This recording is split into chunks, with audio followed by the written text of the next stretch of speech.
لم أمت إلا حين وداعك. لم يكن الموت يوما قادما بالحسابات التي ظنناها، فلم يكن مرضا يستنزف جسدي، ولا سهاما تطلقها الأقدار علي بلا هوادة.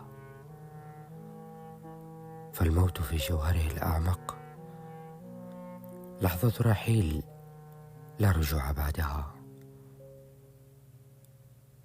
انطفاء الروح أمام عتبة الغياب.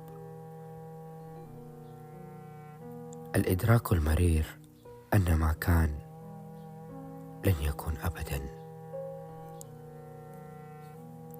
لم أمت حين كسرت، ولا حين خذلتني الأيام، ولا حين نال مني التعب، لكني مت عندما غادرت، حين سحبت أنفاسي على مهل في لحظة وداع. ظننتها مجرد فاصل، فإذا بها فصل أخير لا صفحات بعدها. مت حين أصبح صوتك ذكرى، ووجهك صورة متآكلة في زاوية الذاكرة. مت حين جفت الأحاديث بيننا،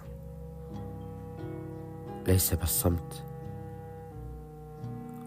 ولكن بقرار الاستحالة. الموت الحقيقي ليس غياب نبضي عني، بل غياب من كان يمنحني معنى. ليس فقدان الحياة، بل فقدان من كان يمنحها نبضها. فوداعك موت بألف طعنة، موت لا يراه غيري، وليس له شواهد، ولا يكتب بسجلات الرحيل، لكنه يبقى ليقتات على ما تبقى فيني من حياة، حتى لا يبقى إلا ظلالا لأرواح كانت هي النور لقلبي، لحياتي ولجسدي. لم أمت إلا بوداعك.